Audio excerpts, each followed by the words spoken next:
here's some top things that we feel are great to visit or experience in Jacksonville and close by Jacksonville as well. There's quite a bit here, so I've tried to organize it a little bit for you.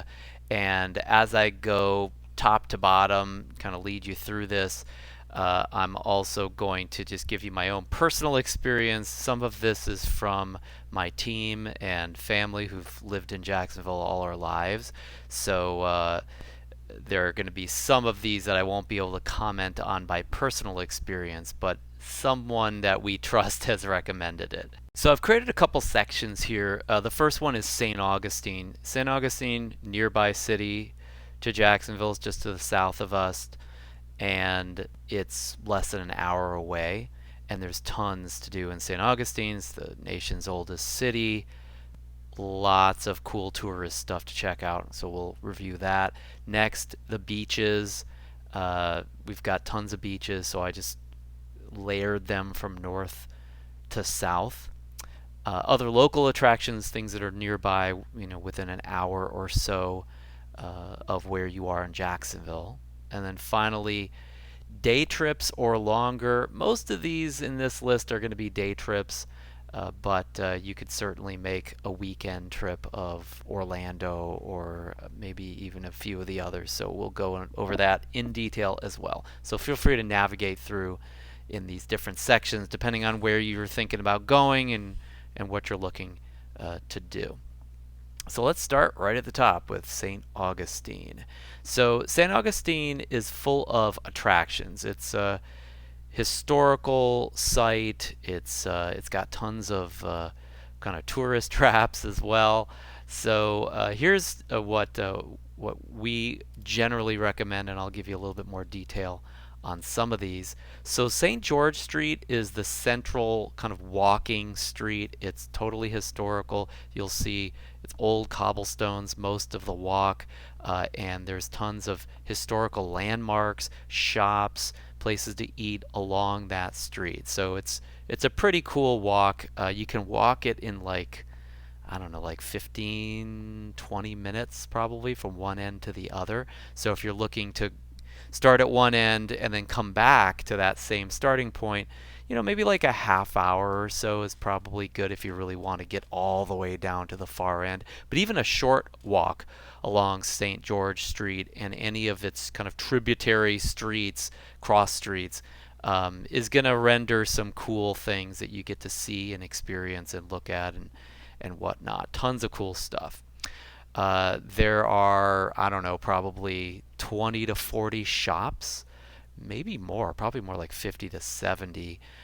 There's probably the same number of restaurants and eateries, ice cream places, just little magic shops. There's all sorts of new stuff.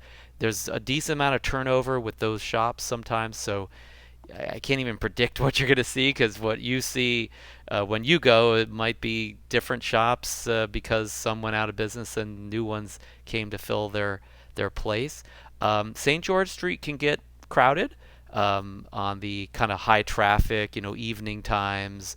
Even during the day, like in the summer, it could be a bit crowded. But depending on the time that you go, there should be plenty of open space to walk and shops to do what you want to do there.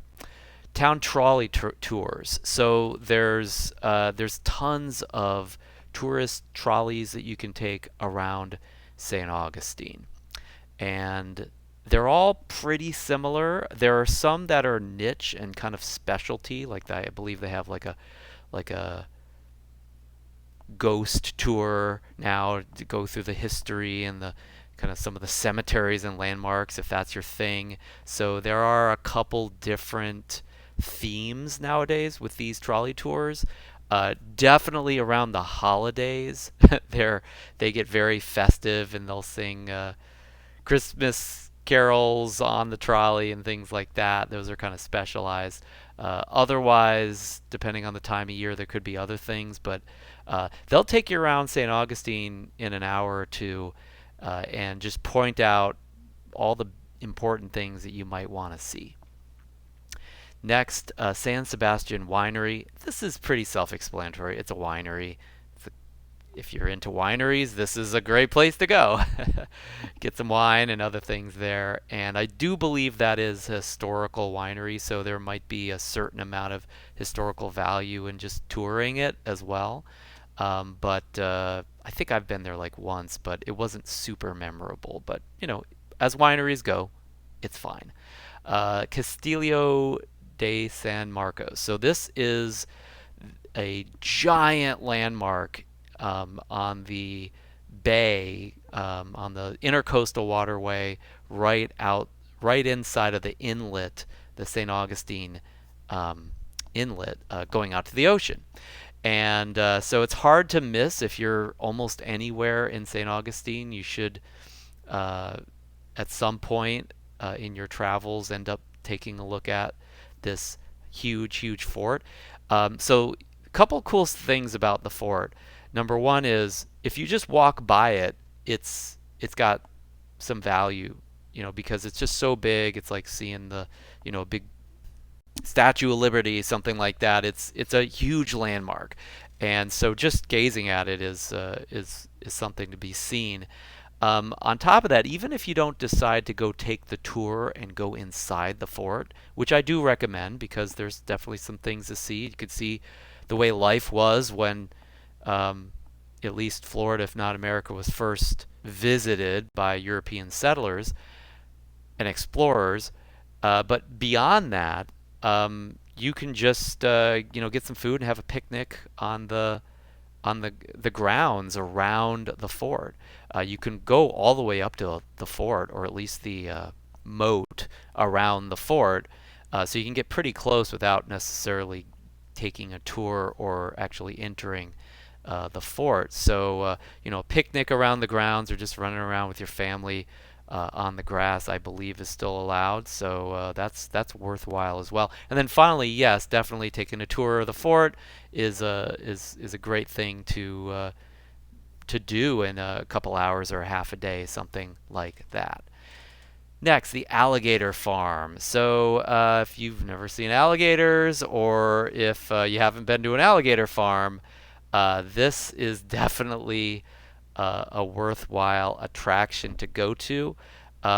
It's getting pretty pricey nowadays. I believe a visit to the alligator farm now is almost as much as a day at Disney World per person. I think that's up in the $70+ per person. If you can get discounts and you can make it a lot less than that, then fantastic.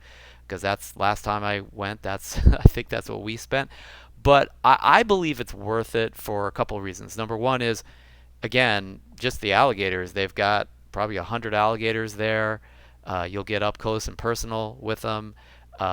They're body to body alligators all over the place. So it's quite a sight to see just walking around the park, seeing all the alligators. They'll have baby alligators, they'll have grown alligators, they'll have 15-foot alligators. I mean, it's one of those things that you just kind of got to see it to experience it. And then otherwise, it is a little bit of a zoo unto itself. Um, they have animals other than alligators there that are local to Florida, and the exhibits and the way they have curated this alligator farm. You walk around the farm on an elevated boardwalk, and it's just really nice. So it's worth it, whatever you got to pay, especially if alligators are a thing for you, or you just haven't experienced Florida alligators yet. You definitely will by the time you're through the alligator farm. Boat rides. I haven't really done a ton of boat rides myself, but they do have them around the inlet and around the intercoastal waterway, the waterfront. You can set up varying different types of boat rides. I think they've got a sailing catamaran. They've got a kind of a pirate ship ride where they do this pirate kind of thing.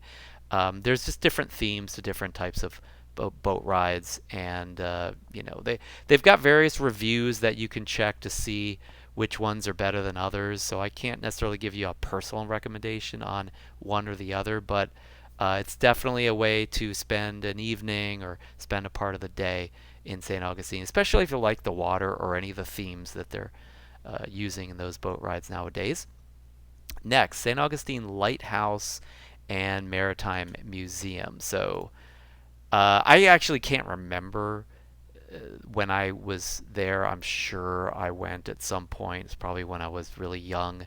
Um, it's pretty straightforward. It's a lighthouse, right? So if you think you'd be excited about seeing a lighthouse or going inside a lighthouse, check it out. Otherwise, I don't know. I don't know how amazing it's going to be. The Maritime Museum is probably pretty limited. I'm not sure how much they've updated it over the years, but there is great history around St. Augustine, and the maritime history around St. Augustine is certainly a thing. I mean, this is how explorers and settlers first came upon Florida. They call this the first coast, which is this is the first place that these explorers landed, and so sea travel, trade, um, and war and border disputes and you name it, there was a big maritime background around that. In fact, that Castillo de San Marcos, that fort, was built to defend I believe it was built by the Spanish to defend this area, that the St. Augustine area, from impeding, competing European countries, Portugal or UK or whatever at the time. I'm not that brushed up on the history, but they used that fort because it was a coastal fort to keep um, keep those interloping ships from entering the harbor and planting a flag. So the Maritime Museum will probably brush you up a lot more than I am on that. Next, swimming with manatees. I'm pretty sure this is specific to St. Augustine. There might be one of these that is that opens the door in Jacksonville as well. But the bottom line is manatees as a species is they basically call them sea cows because they're these big round kind of tadpole shaped giant man-sized creatures that they inhabit our waterways here in Florida. They're you can see them in the wild, basically, and I believe they're endangered just because they're very slow moving, and they're mammals, so they breathe. They have to surface to breathe, and so with waterways being highly trafficked by motorboats, um, a lot of manatees get killed that way. Not to mention their food sources are limited as well. Weather changes make a difference. So it's probably a lot more of a rare sighting nowadays to see a manatee just because you happen to be on the river or around the intercoastal waterway. But if you take one of these guys up on swimming with manatees, it looks like you'll be able to swim with them if that's what you're interested in doing. The dolphin paddle, I'm not sure that they can promise you're going to see dolphins or manatees for that matter. I would have to imagine that snorkeling with manatees is probably a lot more likely to actually get up and close to a manatee. So check in and see exactly what the promises are here. But yeah, if you've never been close to a manatee, it is quite an experience. They're huge. They're totally docile, so they're very safe to be around. And if animal encounters is your thing, this would be probably the one to do while you're here. Next, the Old Jail. This is exactly what you would expect from the name. It is a really old jail. It's probably the oldest jail in America, would be my guess, but I don't know. Check the details.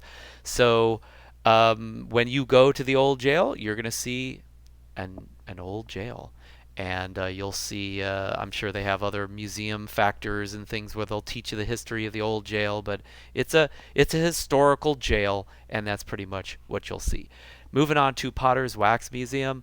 It's a wax museum. It's been a long time since I've been to the wax museum here, so I can't tell you exactly how it's kept up, but it's kind of a historical landmark for for St. Augustine itself, because I believe it's the oldest wax museum in America. And so wax figures, that's what you're going to get in the wax museum, among other curious artifacts and things that just have cropped up over the years from being a really old wax museum in the nation's oldest city. Next, Ripley's Believe It or Not. So Ripley's Believe It or Not is a really kitschy museum. It's got all sorts of strange things. I went there when I was a kid, and I was a little. I wouldn't say I was scared, but it was. I was a little on edge because there's a lot of creepy stuff at Ripley's, believe it or not, and so I think it's a fun place to go and check out curiosities.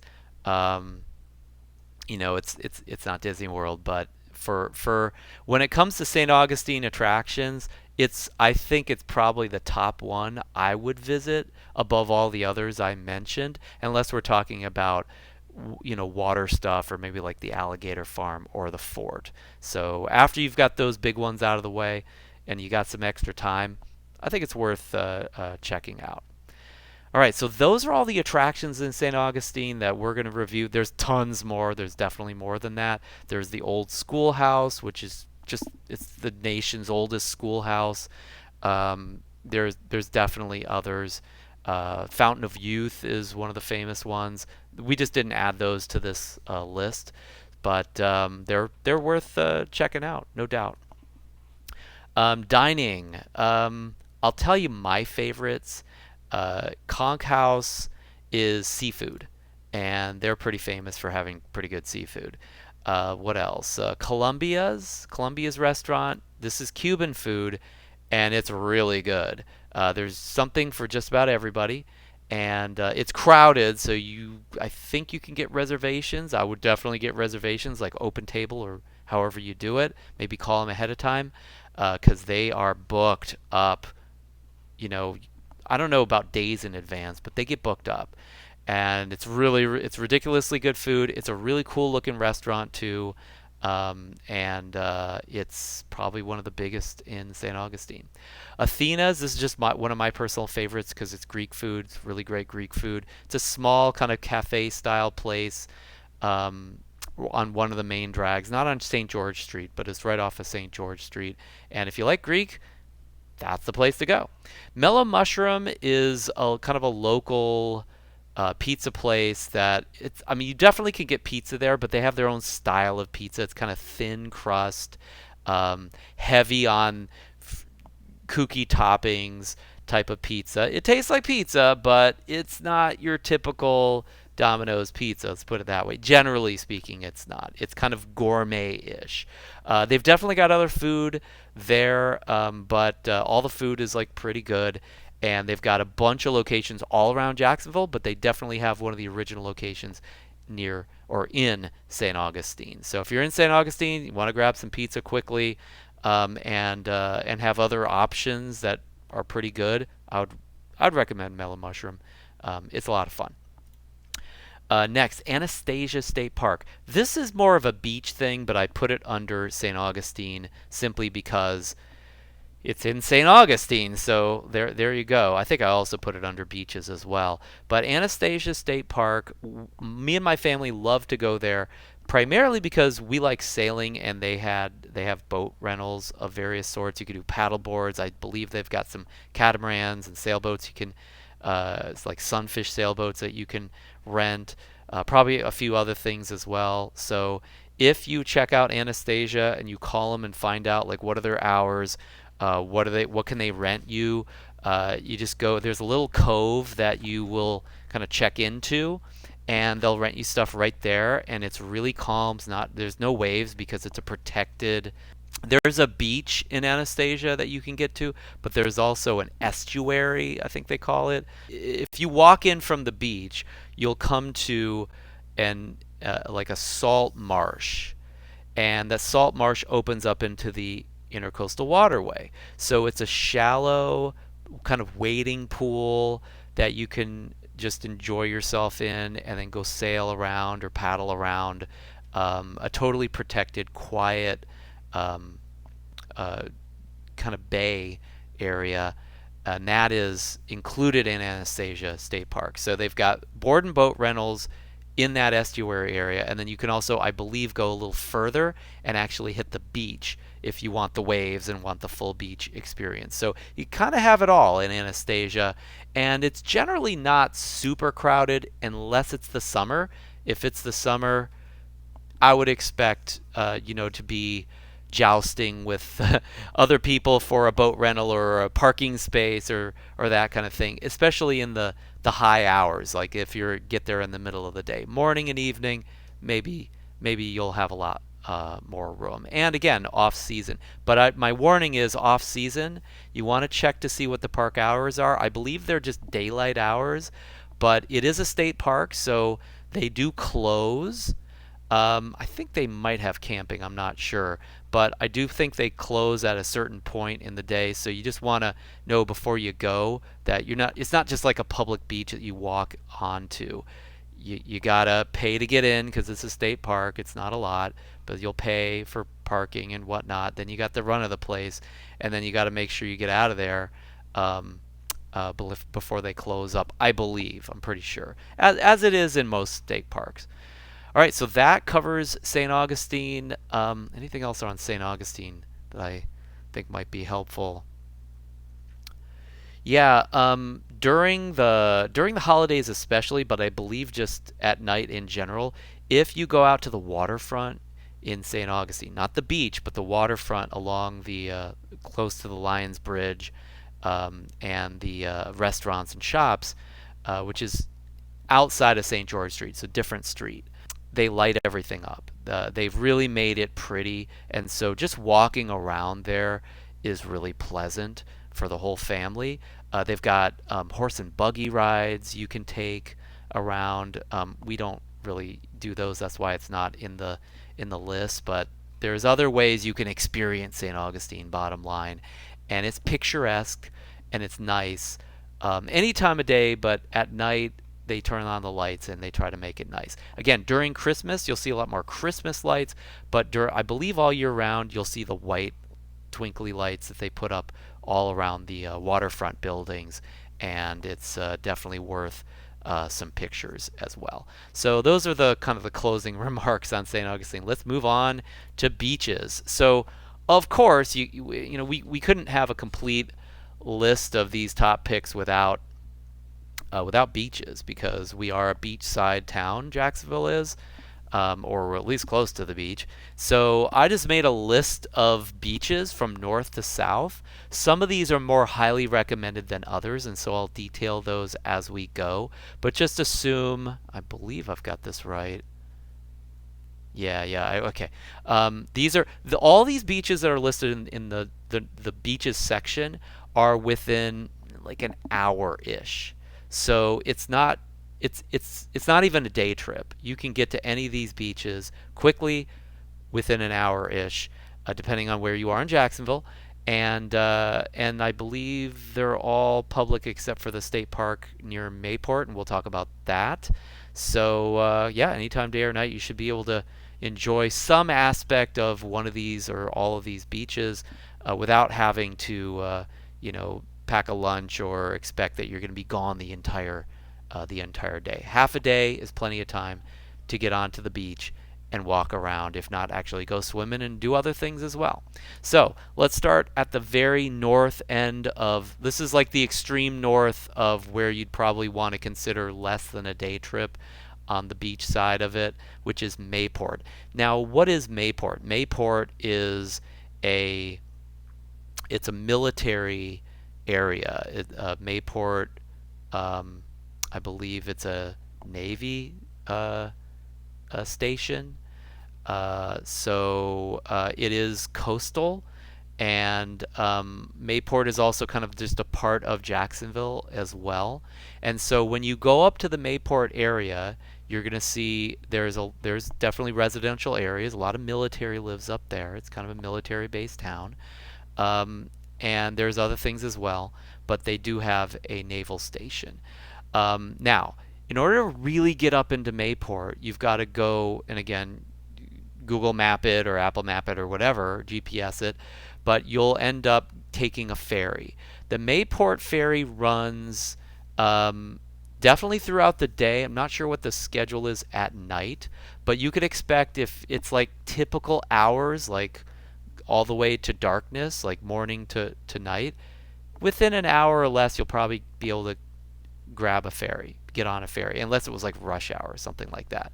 So I used to go up to Mayport all the time to windsurf, and I'd always take the ferry, and yeah, I never had a problem getting across the St. John's River at that point using the ferry. So if for somehow you miss the ferry or you don't want to take the ferry, there is a bridge. It's a little out of the way.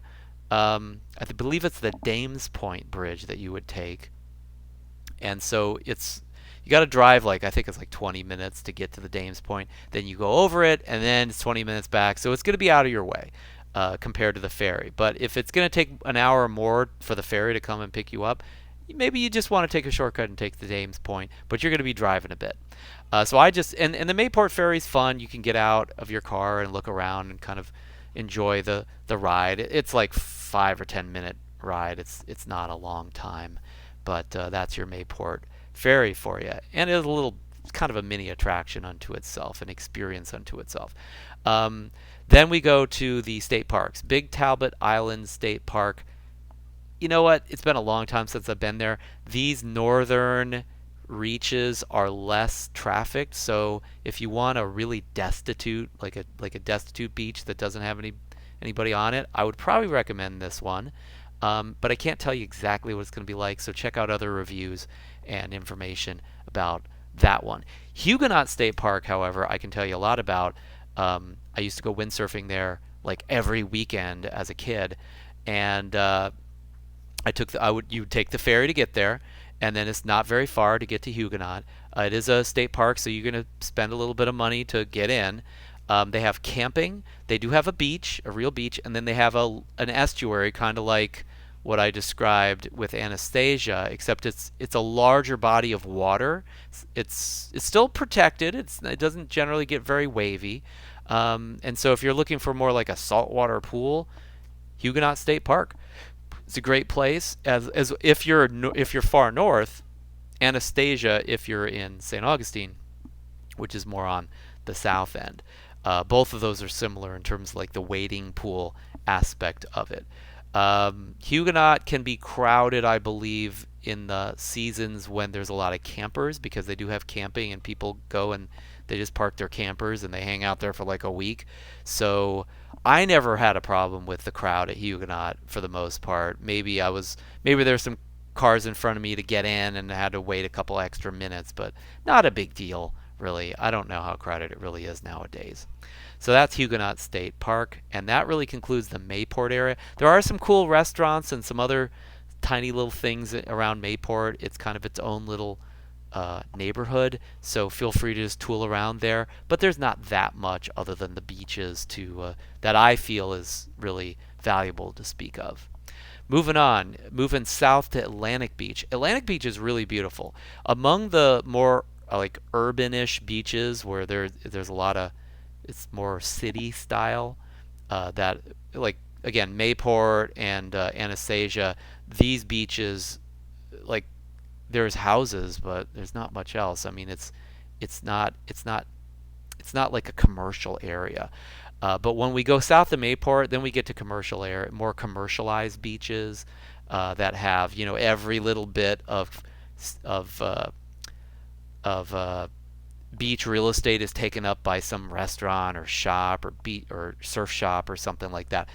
Atlantic Beach is really the first of those. Atlantic Beach is a really beautiful neighborhood. Just driving around the streets is kind of pretty and nice. And then if you go to this point, I believe this is just a Google Map location, Beaches Town Center, you're going to get to like the hotels and the eateries and the restaurants and the shops that are really central to Atlantic Beach specifically. Sometimes you'll hear it called Neptune Beach because it's kind of right on the border between Atlantic and Neptune. We just chalk it all together to Atlantic Beach for simplicity's sake. But that's got great nightlife. It's got great eateries for just about every style of food that you would want. And I won't go into details on that, but there's plenty of good places, bars and restaurants. Again, hotels right on the beach as well, or not really resorts, but places to stay. And you can once you park, find a place to park where you won't be towed because the parking is limited. It's mostly street parking. You might have to walk a bit, but right here on that map point, you can usually walk right through to the beach, and you'll be walking on the beach as well. So it's great for nightlife, great for just tooling around during the day and having a bite to eat and shopping, kind of just window shopping, and then also a reasonable beach as well as city beaches go. Next is Jack's Beach. Now, Jack's Beach is not quite as fancy as Atlantic Beach. Jack's Beach is kind of the lowbrow beach in Jacksonville. Atlantic Beach is more, little bit more fancy. Still great for anybody who wants to go. It's not like black tie or something, but it's a little fancier, little higher class, if you will. Jack's Beach, though, Jack's Beach is your kind of your quintessential beach town, beachside town, if you will. Lots of kids, surf shops, people tooling around on beach cruiser, the big fat wheel beach cruiser bikes, motorcycle gangs, you name it, they're all around Jack's Beach. So it's a real rainbow of types that frequent Jack's Beach. But there's a lot that also brings in a lot of events, like during the holidays and other times of the year. They'll have special events there and little fairs, street fairs, if you will, and lots of bars and nightlife of all sorts and kinds around Jack's Beach. So not far away from any point in Jacksonville. It's really easy to get there, and it's still a cool place to go. Me and my family go there all the time for various reasons, and sometimes for events, sometimes just because that's the beach that we want to hang out on. But it's a legit beach, and lots of cool things around Jack's Beach to check out. And among which would include the Jack's Beach Pier. The Jack's Beach Pier, you could just walk out onto the pier. The pier goes right into the ocean. It'll take you quite a bit out into the ocean. Obviously, like if there's a hurricane or if there's really, really heavy waves, it might be not the safest walk to have. But if it's a calm enough day, the Jack's Beach Pier is a cool little walk. I'm not sure if it's open to the public. I think you can walk through. You may need to pay for admission. I can't remember. I do believe there's a tackle shop, because most of the people that go to the pier are going to fish, right? They're going with a fishing rod.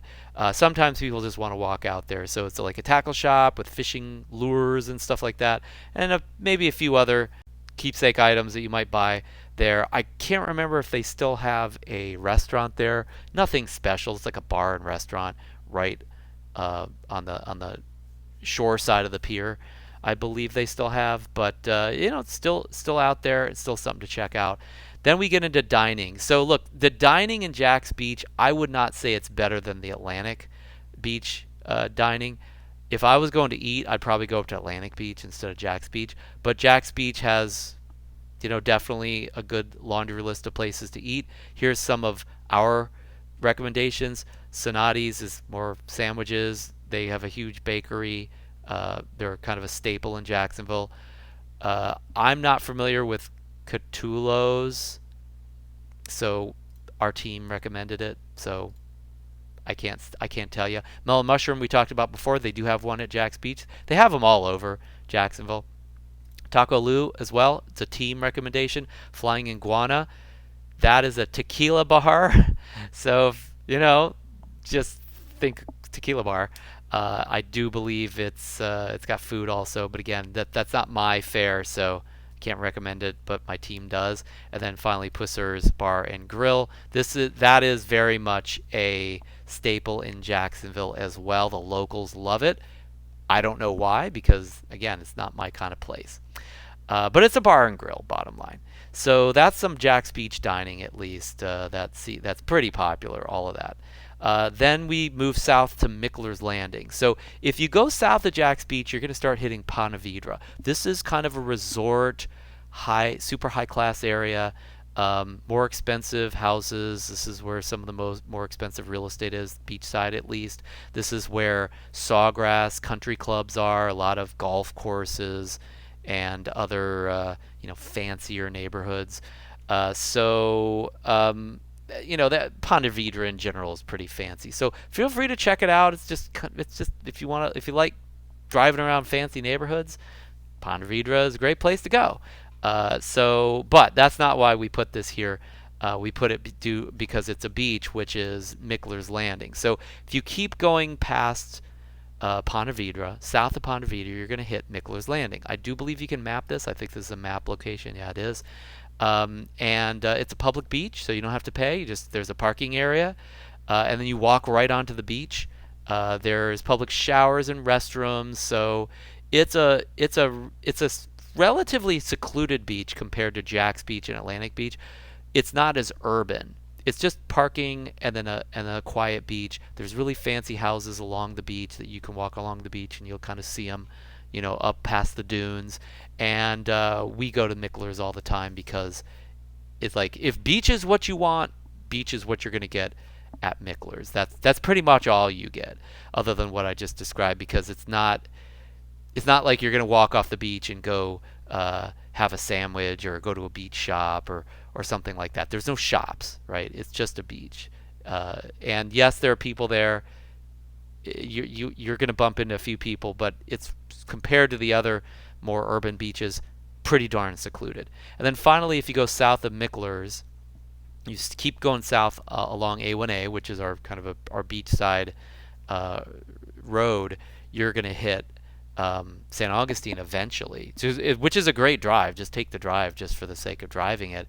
And then if you go past St. Augustine, continuing to the south, you're going to hit Anastasia, which we already talked about up at St. Augustine. So that's the beaches. Let's move on to other local attractions. So all these local attractions that I've listed here are, again, they're like within an hour, give or take, based on traffic. Okay, so these are not beaches. This is outside of St. Augustine, but there's tons of stuff just when it comes to attractions, just things to do and experience in Jacksonville.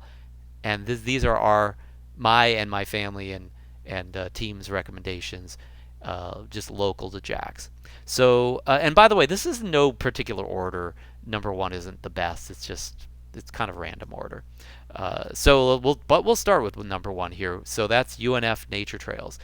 UNF is our biggest university in Jacksonville. It's a really huge campus. So when you drive there, you'll be driving right into the campus at UNF.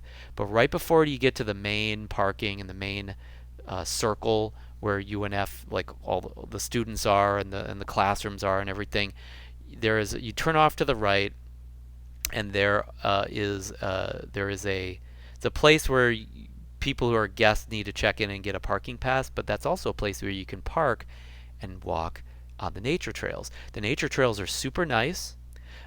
Generally speaking, there's boardwalk areas that are above the marshy areas, and so it's a great way to tour the marsh and tour the kind of the swampland in that area. Once you're off of the boardwalk, you're just walking on a dirt path for the most part. The boardwalk is ultra safe unless you're like slip and fall, so be careful with just if it's wet, because it does rain a lot here. But once you're off the boardwalk, you're onto the dirt, and it is a nature trail, so snakes. I don't know if they've got alligators, and I don't think they do. But we've seen giant tortoises. We've seen rattlesnakes. We've seen mostly those things. Other birds, no dangerous birds unless you're hitting a sand crane that's like 4 feet tall.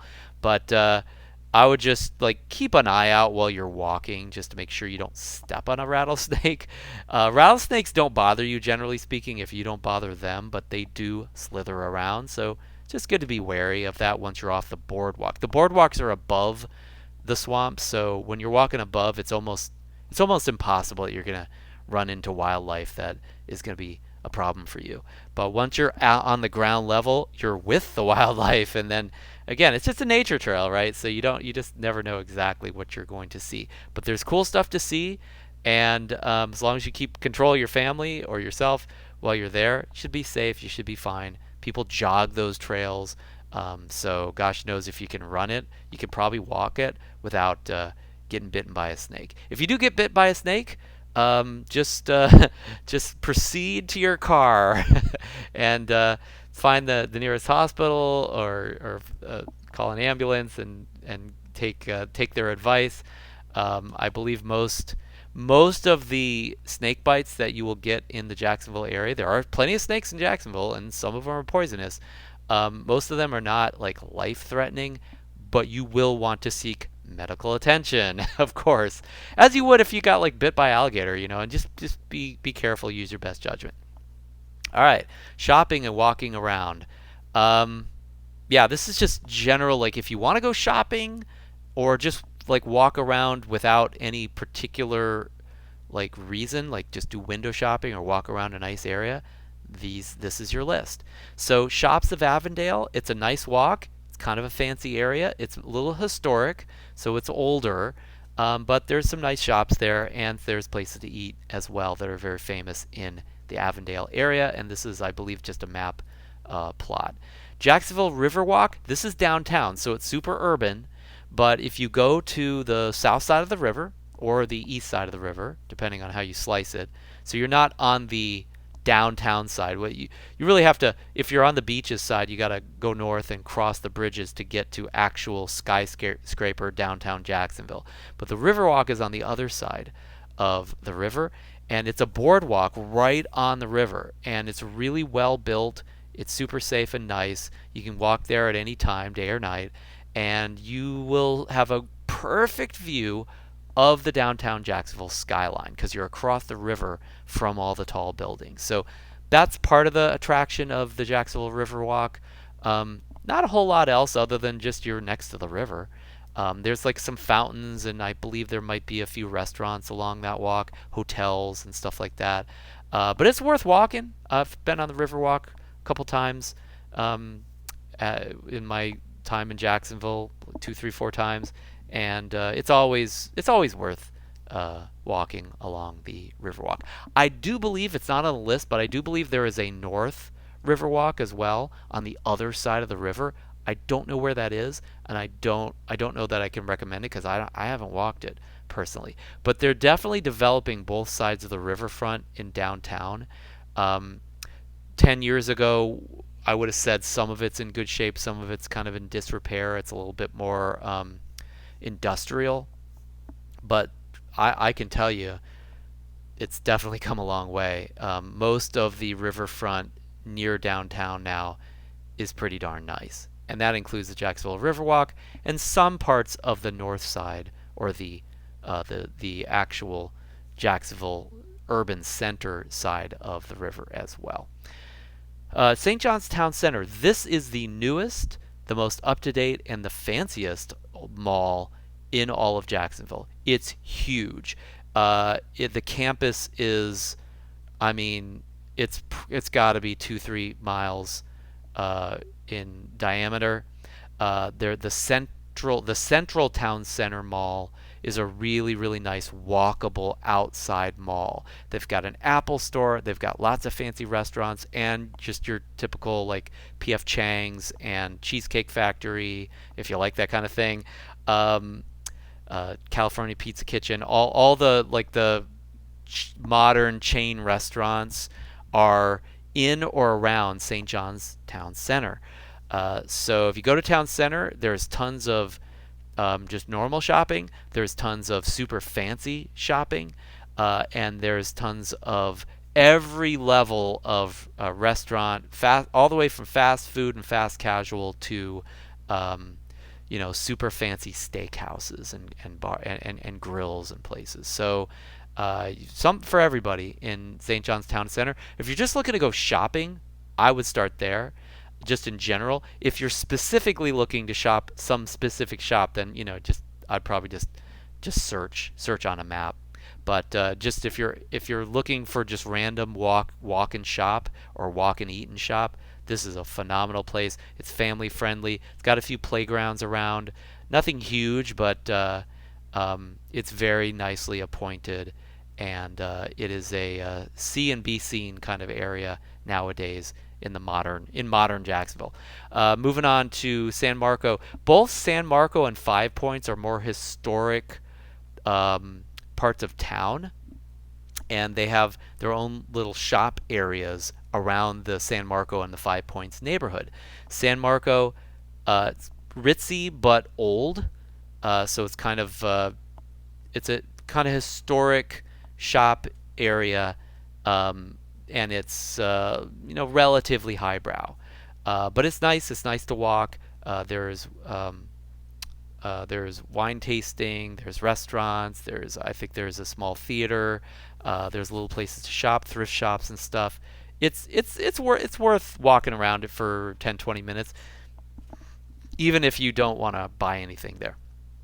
Five Points. Five Points is more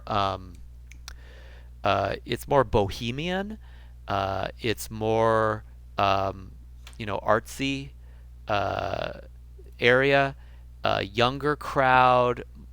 It's got clubs, definitely eating and shops around Five Points as well. But it's like San Marco is more of like the old Jacksonville people will go there and take in a show or something like that.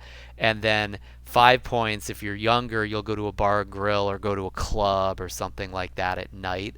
But there's stuff at Five Points during the day for sure as well. So either of these areas, even though the style is different, they're worth walking around and checking out. Finally, Sawgrass Village. This is near Ponte Vedra. It's the fanciest and most resort area of all of these, except for maybe Town Center. Sawgrass Village is small, though. It's a great place just to walk and shop. They do have restaurants and places that you can get a bite as well during the day and early in the evening. They close up shop pretty early at night, though, because it is a small it's a small shopping area, small mall area. They have a grocery store and a drugstore there if you're in that Sawgrass, Ponte Vedra area. But there's a lot of those around that same area as well. But Sawgrass Village is a really nice place, and it's got good shopping and reasonable eating as well. So, worth, again, walking and shopping if that's your thing, and you're in that area. This is the only recommended shopping that I have in this list that is really near the beach, because Ponte Vedra is a beach, is Ponte Vedra Beach. So Sawgrass is also, it's not on the beach, but it's very near. So if you go to Mickler's Beach, let's say, and you want to walk and shop or maybe have a bite, you could go to Sawgrass Village after or before you go to the beach. Moving on to the theaters. Look, there's tons of theaters all over Jacksonville and the surrounding area, but these are the two that I personally recommend. There are a few others that are okay, but the first one is World Golf Village IMAX. This is near to St. Augustine. It's a little bit out of the way if you're in the center of Jacksonville. It could take you 30-40 minutes to get there, depending on where you are. But if you want to take in an IMAX movie, it's the largest IMAX theater in all of Florida, I believe. It's a true IMAX, whereas a lot of the other quote-unquote IMAX theaters are just big theaters, but they're not as big and not as fully built out. This one's got the full IMAX sound system. This one's huge. I mean, this is the biggest screen you're probably ever going to see when it comes to a theater. So they usually only have one or two movies playing there because, again, it's a single theater, right? And during the day they'll play like documentaries, like IMAX documentaries, which can be a lot of fun for the whole family as well. But whenever I want to see a really cool movie that is awesome on the big screen, I will try to hit the IMAX for that. It's not assigned seating, so you want to make sure if it's a popular movie and you're going at night, you get there a little early, like 10-20 minutes early, so you get a reasonable seat, because some of the seats suck. Okay, mild way of putting it, meaning that on an IMAX, it's so huge, they do stick seats right in front, and then you can't really even see that well. you gotta crane your neck and stare straight up. So that's the bad part about the IMAX. But if you can get a decent seat, just get there early enough, and you should, unless it's a super popular like premiere of the movie. Um, like the documentaries, there's not going to be a huge crowd because how many people go to see documentaries? Not that many. People are on vacation, right? So anyway, but if you can get a decent seat, it's the best seat in the House of All of Jacksonville, in my opinion, and it's a little out of the way. AMC Regency, it's a really great AMC theater. They've got like 24 theaters, so just about any movie you'd want to see, you'll probably find in the AMC Regency. They've got those new reclining seats. They've got a little bar and a place to eat right inside the theater. It is fully updated, and I think it's one of the nicer movie theaters in and around Jacksonville. I believe there's also an AMC Orange Park that may be a little bit nearer to your location in Ortega. It's probably good enough. I don't think it's quite as nice as the Regency one, but if it's closer, you're probably fine as far as just going to see a movie. Okay, moving to resort. So resort means it's probably a hotel plus maybe like golfing and fancy shops and stuff like that. It's where people a lot of times go to vacation and pay a lot of money. Okay, so the first resort, Sawgrass in Ponte Vedra. The main resort area would be the Sawgrass Marriott. Sawgrass Marriott, you can see the picture here. It's it's a really gorgeous hotel, probably the nicest hotel in Jacksonville when it comes to just the surrounding area because there's waterways, there's swampland, there's everything's lined with trees. The inside of the Marriott is gorgeous, got a really great lobby as well. Um, it's pricey to stay there, but you can go and walk around. Tell you a secret, me and some friends when we were young, we go crash the Marriott and go and find the hot tub and go hang out in the hot tub, even though we weren't supposed to be. We weren't guests, and we would just go crash it. But they didn't police it that much at the time. I can't claim that that'll work out perfectly for you if you do that. But it's a nice hot tub. Let's put it that way. It's kind of surrounded by trees and it's really pretty. And they got pools and they've got a spa there. It's a really nice resort. Sawgrass in Ponte Vedra is also a great golf resort. So if you're into golf, um, go to Sawgrass. It's some of the best golfing in the nation. Moving on to Amelia Island. I also think there's golf in Amelia Island, but it's also just a beautiful beach.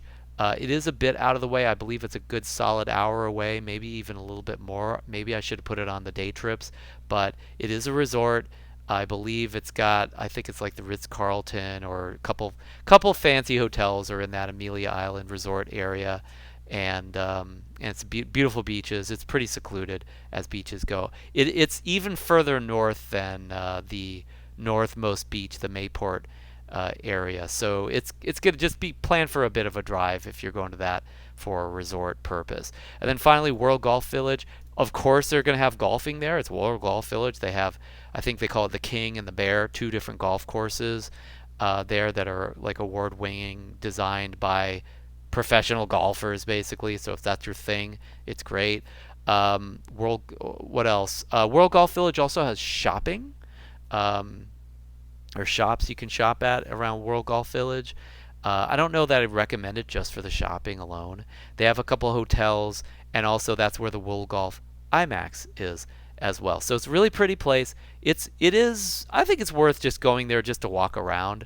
But if you're not into golf, it might not be the most overwhelmingly exciting visit that you've ever had. That's all. Moving on. Oh, and by the way, both Amelia Island and World Golf Village have public access areas for the shops, beaches, and stuff like that, I believe. Um, might be able to correct me on that on Amelia Island. I can't say for sure on that one. Pretty sure, though. Sawgrass, as a resort goes, it's pretty private. So, like I said, you could, as Sawgrass Marriott, it's just a hotel, so you can walk in, walk around. Generally speaking, unless you're making a scene, they probably won't kick you out, even if you're not a guest. But But then when you get into the actual Sawgrass like golf resorts and stuff, they're gated areas, and they tend not to let people in unless they have a reason for going in, like they're a resident or they are a guest of some special place inside the resort. I will tell you a secret with for Sawgrass, the Players Club specifically. They've got several different entrances.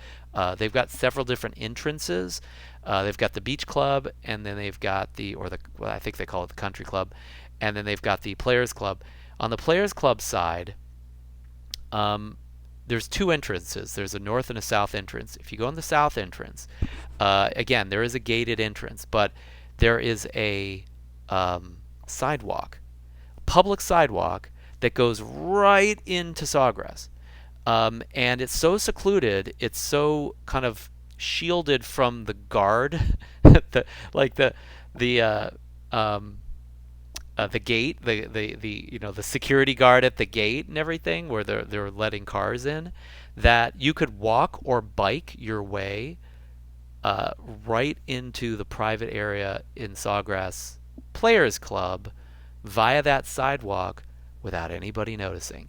And so I used to live in Sawgrass. I don't anymore. So when I want to like hang out at a resort, we'll go put some bikes in our car, uh, go to a parking lot at Sawgrass Village, pull them out, or maybe some rollerblades or something, and me and my family we could just bike right in, and we don't even have to deal with the security guard. I mean, it's really a residential area. There's not that much to see, but it's pretty, it's nice, it's high, it's classy, and yeah, if you want to bike or rollerblade or just walk, you could do that for hours inside of Sawgrass Players Club. And you don't have to necessarily, again, this is not a recommendation necessarily, uh, you know, uh, take your own risk as far as the guards saying, hey, you're not supposed to be in there. But at the end of the day, um, I've enjoyed it when I have done that, even though I suppose I'm not supposed to. Don't tell anybody. Between you and me. All right, so we covered Saga. We covered all the resorts and the access. Golf courses all over Jacksonville. There's golf courses. Definitely in Sawgrass Players Club. Those are some of the big ones. World Golf Village, some of the big ones. I won't list them here because I'm not a golfer, so I don't necessarily recommend or any particular golf course. They've got public ones. They've got private ones. Take your pick. Yacht clubs and sailing. This is a river city. St. John's River is huge, so there's lots of sailing and boating as well. There's tons of lakes all over. Florida itself has like 20,000 lakes, right? So there's lakes, there's rivers, there's a St. John's River, which is a huge river. It's the main river here, and there's also the Intercoastal Waterway, which is another waterway. Both of these waterways, these rivers, connect to the ocean. So if you're a boater, you could start on one of these waterways and actually go out of an inlet that'll take you out to the Atlantic Ocean as well. But the bottom line is for boating, I guess I should also say boating here. Boating, sailing, etc. There's plenty of yacht clubs and places where you can either rent sailboats or motorboats. And there's also yacht clubs and places where they're there for boating purposes as well. And you can, as a boater, you can maybe visit for a day or become a guest. All right, moving on to museums. Not a ton to recommend here. There's more museums in St. Augustine probably than Jacksonville, so go to St. Augustine for some of the recommendations I've made. But Museum of Science and History, worth visiting. Comer Art Museum, if you're into art, probably a good place to go. Let's move on to games, play, and kids fun. So if you got kids, you got a family, these are great places to go. First, Shipwreck Island Water Park. If it's in season, because it's not open all year round, go to Shipwreck Island. It's going to cost you some money. I think $30 to $50 per person, but you could spend the whole day at Shipwreck Island. It's a legit water park. It's not super fancy, but there's slides. There's swimming. I think there's a wave pool.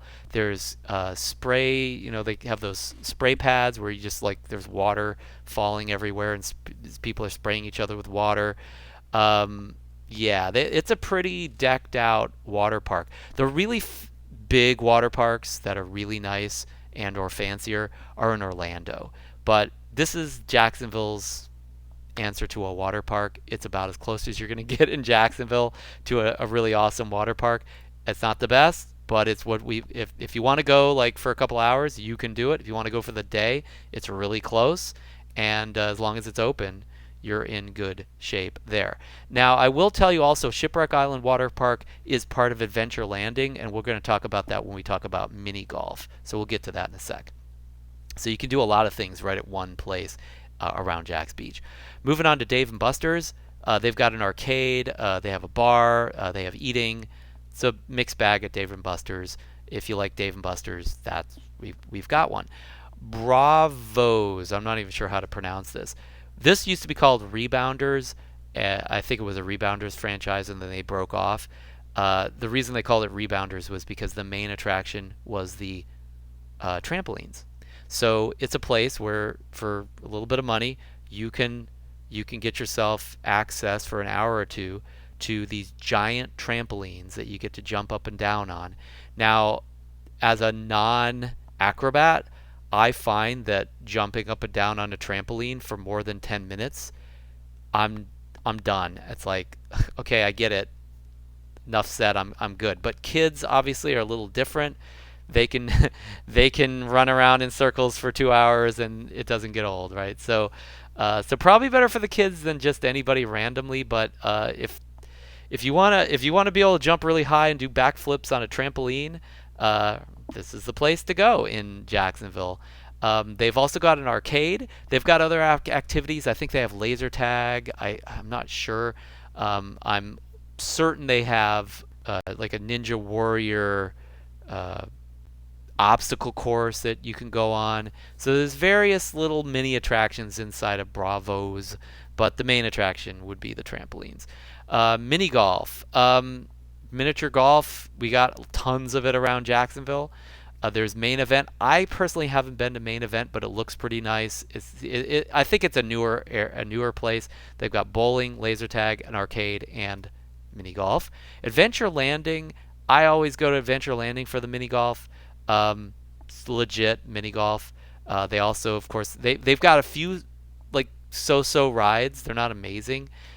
They've also got their own little arcade inside in Adventure Landing. So if you go to Adventure Landing, you can hit the mini golf, you can hit the rides, you can hit the arcade, and you can also hit again the water park as well. So that's like 4 trips in one, basically, which is pretty good. They do like a lot of birthdays and stuff there. If somebody's celebrating something, they'll do it at Adventure Landing. They've got eating inside and ice cream and all that kind of stuff for the kids. They'll run themselves ragged at Adventure Landing. Island Falls. I personally haven't been there, but the place looks pretty nice. Um, like various mini golf places get in disrepair after 10, 20 years, and the ones I went to 15 years ago are probably not the ones you should go to today. So, check the reviews, but Falls looks decent. It looks pretty nice. But I could definitely recommend Adventure Landing. I've been there pretty recently. The others, these two, can't necessarily wholeheartedly recommend personally, but they've been recommended by either my team or I found them because they seem to be the best ones in Jacksonville. All right, finally, day trips. So day trips are longer. That means this is going to take the day if you want to go to one of these places. Chances are, unless you're super fast. Some of these will take more than a day. Like you probably need to stay overnight someplace else. And again, no particular order. So I started with canoe trails. And the reason this is number one is mainly because I did a ton of canoeing with my dad when I was young all over Florida. And so we'd take a day trip and we'd go out to Lake Itchitucknee or Okefenokee or whatever and go nuts. So there's, I believe this link will take you to literally all the canoe trails in Florida. So if you want to know every single canoe trail, to do the first Google Doc link, or if this is on a PDF, just click the link. These others are my recommendations. Itchitucknee, you don't have to canoe it. You could just wade all the way down Itchitucknee. Um, it's a moving kind of river, and so in about I don't know 3 miles an hour, 4 miles an hour, you'll move along all the way down to a place where you can get out. It's super cold water because it's spring water. It's fresh spring water. Um, so beware of that if you don't like cold water. But Itchitucknee, you can canoe it, you can paddleboard it, you can inner tube it. Like they'll rent you like a tube, and you just sit in your tube and you can float down the river. So it's totally natural. There's fish in the river. Sometimes you'll even see like a little gator, but I don't think they're attracted to Itchitucknee generally because it's cold water and they're cold blooded. So I don't think they can handle it long term. But use your own best judgment on that. No recommendations either way on avoiding alligators. But people swim at Itchitucknee all the time, and it seems totally safe. And I don't think anybody's getting eaten by alligators there. So it's also super clear water. It's beautiful water. So if you canoe it or paddleboard it, you're going to see all sorts of fish and garpike and natural water birds and it's a really nice day trip for the whole family. A lot of fun, and it's beautiful. So it's probably one of the not to miss if you've got a week or two in Jacksonville. But it is a day trip. I mean, it's going to be like I think it's like an hour or two away, um, an hour and a half, something like that, to get to Itchitucknee Springs. Okefenokee, it's not. It's the opposite of a spring. It's a swamp, right? So the water is a lot more opaque. Tons of alligators there, so you really are going to need to canoe it. I wouldn't like paddleboard it or anything like that unless you want to fend off alligators. And it's a total swamp. Like you're gonna do canoe trails and see natural wildlife. If you're into camping and wildlife and canoeing really in the rough, Okefenokee Swamp. It's a great swamp to. It's probably the closest. Yeah, it's the swamp to go to if you want to canoe it. Suwannee River, it's bigger, but it is kind of a classic historical river that goes throughout Florida.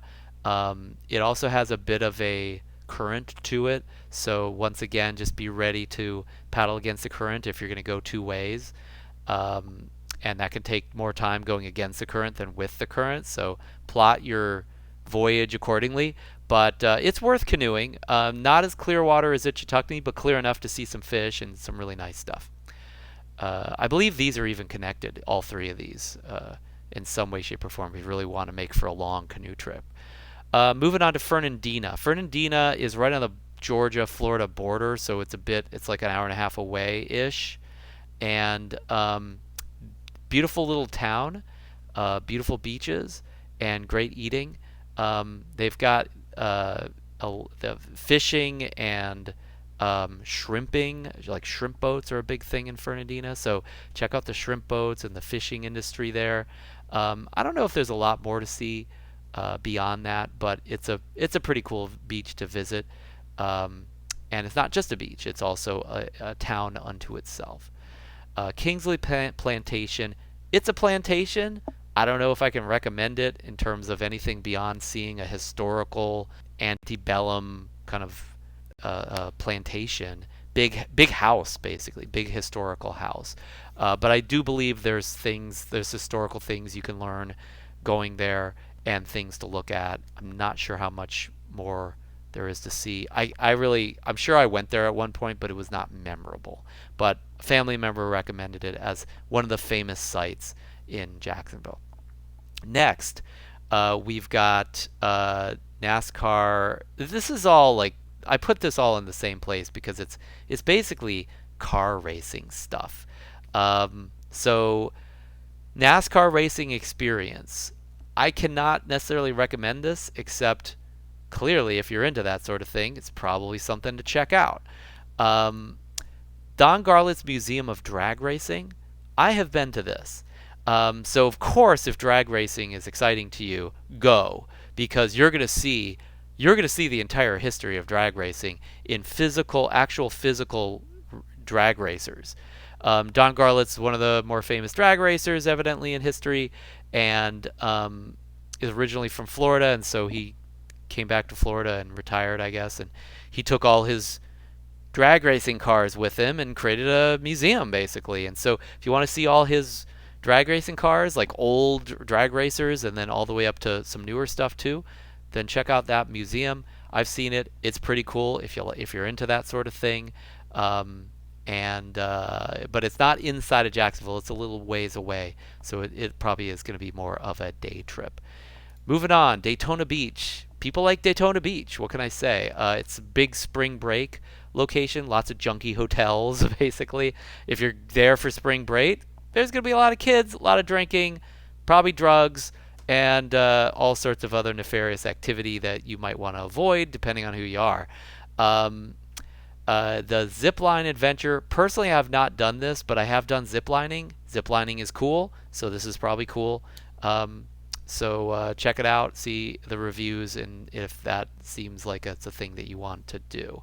Moving on, Kennedy Space Center. This is where we launch, or at least the U.S. government launches spacecraft. You know, like the shuttle used to launch from there when that was a thing. Nowadays, I guess SpaceX uses Kennedy Space Center as a launching pad. But Kennedy Space Center will take you through the entire history of space travel. Um, they have actual full-on rockets set up there that you can see, or model-sized as well. It's pretty cool. Like it'll definitely, like, if space is awesome for you or your kids or whatever, um, it's a good place to go, I think. Now I went there a long time ago, so I can't promise it's not going to be maybe in a little bit of disrepair, because these places sometimes are not kept up as well as they could be kept up. So check the reviews just in case that's a concern for you. Otherwise, there's going to be some sights to see in Kennedy Space Center if you're into space. Silver Springs State Park. Silver Springs is quite the place. It's a day trip. It's at least a day trip. I mean, I think it's like 2 hour drive to get to Silver Springs, maybe a little bit more. I'm not sure. I think you got to go past Orlando a little bit to get there. But Silver Springs, if you go to the state park, you're going to see some cool stuff. They've got great wildlife, great boardwalks, exhibits, and you can also do like a glass bottom boat tour, or you can canoe it or paddle it with kayaks and stuff. All sorts of stuff to see: fish, turtles, wildlife, and you can tour the park as well. It's a worthwhile day trip, no doubt. You could probably see like the really important stuff maybe in an hour, or not. I'd say more like 2 or 3 hours. Um, if you want to spend the whole day there, though, you could easily do that. And finally, I think this is the final one, and probably the best for last, is Orlando. It's a day trip. It's 2 hours away, but if you go really early in the morning, come back later in the evening, you can spend the entire day in Orlando, and you're not going to run out of things to do in a day or two or 5 or 10, because Orlando is, I mean, when it comes to the southeastern United States, it is the theme park. It's probably the theme park capital of the world, right? So I didn't put everything in here because it's a study unto itself, but I'll just take you through the big ones. Disney World. There's 4 theme parks at Disney World. There's Magic Kingdom, or there's Epcot, it's kind of like a Futureland type of thing. There's Hollywood Studios, which is like ride the movies and stuff like that. And then finally there is Animal Kingdom, which is animals and stuff like that. All of them have ridiculously good rides, and the kids will be out of their mind. You could take a whole day and only you could spend a whole day at each of those 4. So if you're going to go to Disney World, you've never been, I would probably plan for 3 to 5 days at least, if you really expect to see all the parks at all. Because your first day there, I mean, any park could take you 2 days really to figure your way around it. But so theme parks, get a map. Pace yourself, because it's tough. The crowds are ridiculously bad almost all year round nowadays. You can go research the crowds, but that's Disney World. Disney Springs is a shopping experience. They have a theater there, and they also have Cirque du Soleil there. If you're into Cirque du Soleil, which even if you're not, I mean, Cirque du Soleil is an amazing experience for the whole family. It's like a 2-hour show that they give you with acrobatics and acting and clowns, and just it's a modern Art Deco avant-garde circus. And you pay for it. It's not cheap, but it's quite an experience to go to any Cirque du Soleil show, and the one in Disney Springs is really awesome. I haven't seen the new show that they developed, but I plan to as soon as I can with the family. So Disney Springs has got lots of shopping, epic places to eat at Disney Springs, and for the whole family, you can go to the T-Rex restaurant where you'll see animatronic like dinosaurs. They've got Irish pubs that are the best probably in the nation, with like Irish food if you're into that. They got a Cuban restaurant, I believe, if they haven't moved it yet, and lots of other places to eat. And they've got a huge Disney stores. They've got a Lego store, a huge Lego store there, and lots of others that I won't go into. But Disney, even if you don't go to Disney when you go to Orlando, just go to Disney Springs, and you could walk around all day, um, and have an epic time. So that's Disney and Disney Springs. Now we move on to Universal. Universal, a little bit more of a modern, technical set of theme parks. They've got 2 going on 3. They're building a 3rd theme park in Universal, and most of it is movie based, not all of it. As Universal Studios obviously is all about movies, they make movies. So once again, with 2 or 3 theme parks, you could take 2 to 3 days and tool around Universal. Younger kids are more into Disney because Universal has more of the really big and fast roller coasters. But if you've got teens, Universal is probably more recommended because if they're into thrills and screams and stuff like that, Universal is going to offer that to a T, where Disney is most of the rides at Disney are just not as high intensity, if you will. So I have a teenager, so we're kind of in the Universal Studios phase, but when she was under 10 and under, Disney World was really what we did. And those are more the fits. You can mix and match those because everybody, kid to adult, will have something that they'll like at all of these 6 or 7 different theme parks. So you could spend a week in Orlando going to theme parks and not run out of things to do between Disney and Universal. They're all high quality. I find Disney's experience to be higher quality. They're just more epic. Disney basically created hospitality. you know, in order to work at Disney, you have to go through all this ridiculous training, and then you become kind of a cast member who's acting out a role at Disney, even if you're not a character. And I don't think Universal compares to that. I don't know that they ever will, but they're doing their best to have rides that are as good, ultimately. And I think Universal is more expensive than Disney in terms of the park tickets, but you can spend a lot of money at either of them as well. So that's Universal Studios. Universal also has their own shopping experience called City Walk. It's epic. It's huge. I think it's just as bigger than Disney Springs, and it's a little bit bigger in terms of nightlife than Disney Springs, although Disney Springs has plenty of bars and grills and stuff.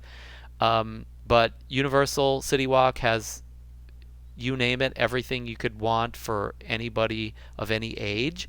But I think it does skew the style of the shopping and the eating and the experiences, the walking experience, is more of an older crowd compared to Disney Springs. But like I said, you can mix and match. Either one is going to be fine for anybody of any age. I'm just giving you like nuance here more than anything. And then finally, other Orlando attractions. I won't even go into this because there's just so many different places you could go depending on what you're into in Orlando. They've got some of the best mini golf in the nation. They've got water parks. Both Disney and Universal has their own water parks, and then there's also water parks outside of those places that are just water parks. Most of the water parks in Orlando area are just ridiculously good. Disney has two. They've got Blizzard Beach and then Typhoon Lagoon. They're both great. They're like theme park water parks. And then Universal has, I believe, I think it's Volcano Bay is the name of it. And so, yeah, I've actually never been to Volcano Bay, but it's supposed to be pretty awesome. And then there's also just other water parks in the Orlando area. I think all of them are epic water parks. They're really, really great water parks. So if it's that time of year, you definitely, water parks are a big attraction, or in Orlando even more, way more so than Jacksonville. Um, there's other really awesome theme parks that are outside of Disney and Universal. There's awesome experiences outside of Disney and Universal that you can go through in Orlando. So do your own research on that, because I don't know if I could highly recommend a whole lot beyond what, I mean, again, you can spend a week in Universal just with what I've already recommended. So if you got more time in your hands than that, you probably got time to check it out and kind of do your own decision making process without me clouding your judgment on that one. So that's our overview of things to check out in and around Jacksonville, Florida, etc. If you have any questions about any of these that digs deeper into some of the things I detailed here, feel free to reach out to us via the app, however you're staying with us, or just email or text, and we're happy to give you more detail on something that I failed to here. But I can tell you that probably 9 times out of 10, what I've told you is more than enough for you to say I'd like to do that or I wouldn't, and then you can go past that and maybe call or check out reviews or do a little bit more deeper research for 5 or 10 minutes and probably get all the details you need above and beyond what I can tell you. But sometimes me or somebody on my team will have very specialized information for you beyond what I've just shared. And if you want that, yeah, reach out and we'll give you what we can. And anything else you need, just feel free to let me know. We're always here to please.